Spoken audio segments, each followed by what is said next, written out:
আসসালামু আলাইকুম। ওয়ালাইকুম আসসালাম। আমি doctor Swapan, managing director long life hospital limited. আপনাদের সাথে যে সূত্রে পরিচয় সেটা হলো আমাদের আইসিইউতে একজন সম্মানিত পেশেন্ট আছেন। তো আপনি হচ্ছেন পেশেন্টের ভাগ্নি। ভাগ্নি। আপনি আপনার নাম পরিচয়টা দেন এবং তারপরে আমরা ভাইয়ের কাছে যাব। জি, আমার নাম সুমাইয়া ইসলাম। আমি বর্তমানে হাউসওয়াইফ, এটাই আমার পরিচয়।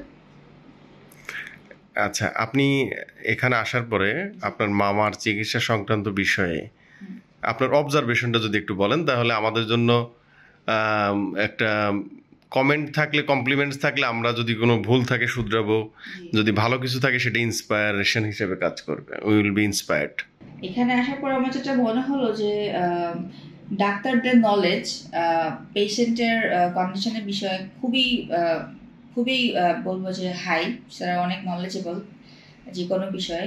আর পেশেন্টদের ফ্যামিলিকে কাউন্সেলিং এর বিষয়টা এই ক্ষেত্রে ওনারা খুব এক্সপার্ট, কারণ আমাদেরকে যেভাবে পয়েন্ট টু পয়েন্ট বুঝিয়েছে যে আমাদের পেশেন্টের কন্ডিশনটা কিরকম, কতটুকু চান্স আছে ওনার সার্ভাইভ করা অথবা সুস্থ হওয়ার, এই পার্টিকুলার এই জিনিসটা বোঝানোর জন্য আসলে আমার কাছে মনে হয় যে এভার কেয়ার বা বাংলাদেশের যে কোনো বড় হসপিটালের চাইতে সাথে আমি তুলনা করতে পারছি, কারণ আমার এভার কেয়ারও ট্রিটমেন্ট করানোর এক্সপিরিয়েন্স আছে, ওখানে আইসিইউর এক্সপিরিয়েন্স আছে।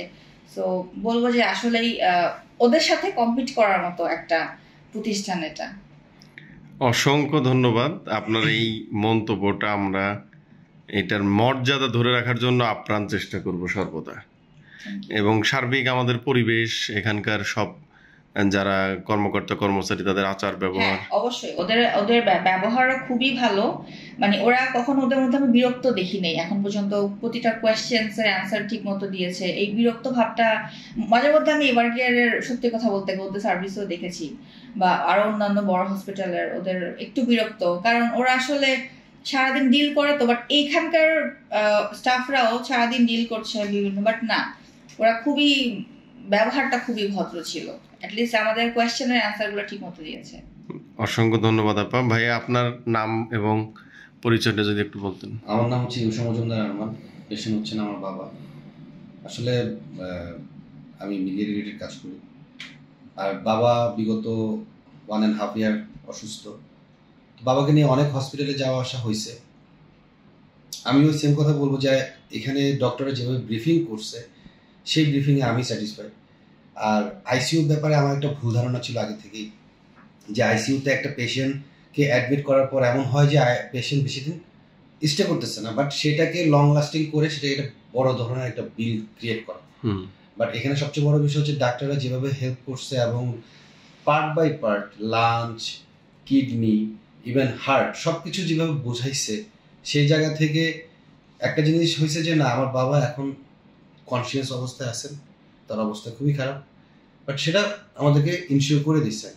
এখন আমাদের সামর্থ্যের উপরে আমরা সেটাকে চিকিৎসা করব, এই জিনিসটা আমাদের উপরে ডিপেন্ড করে ছেড়ে দিয়েছেন। এটাই সবচেয়ে বেশি ভালো লাগছে। কোনো রকম কোনো ফোর্স বা এমন কোনো কিছু মিথ্যা আশ্বাস দেয় না। এটা হচ্ছে আমার পার্সোনালি ওপিনিয়ন। অ্যান্ড আমি পার্সোনালি ধন্যবাদ জানাতে চাই আমার কাজিনকে, রুমানকে। যাই হোক, ফাইনাল স্টেজে হলেও আমরা এখানে আব্বুকে চিকিৎসা করাতে পারছি, এটাতে আমি স্যাটিসফাইড। এবং লং লাইফ হসপিটালে এখানকার সবার আমি সব কিছু, তারা খুব কোঅপারেট ছিল, হেল্পফুল এখন পর্যন্ত আছে, এটুকুনি বলতে পারি। আপনাকে অসংখ্য ধন্যবাদ। আমরা আমাদের চেষ্টার সর্বোচ্চটুকু দিয়ে আমরা চাই আল্লাহ তাআলা তাকে সুস্থ করুক বা তার কষ্ট থেকে মুক্তি দিক, কিন্তু বাঁচা মরা সব আল্লাহর হাতে। আমাদের চেষ্টায় কোনো ত্রুটি থাকবে না ইনশাআল্লাহ।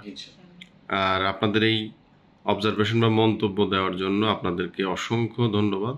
অন্তরের অন্তঃস্থল থেকে আপনাদের জন্য দোয়া করি। আপনাদের ভালো থাকবেন।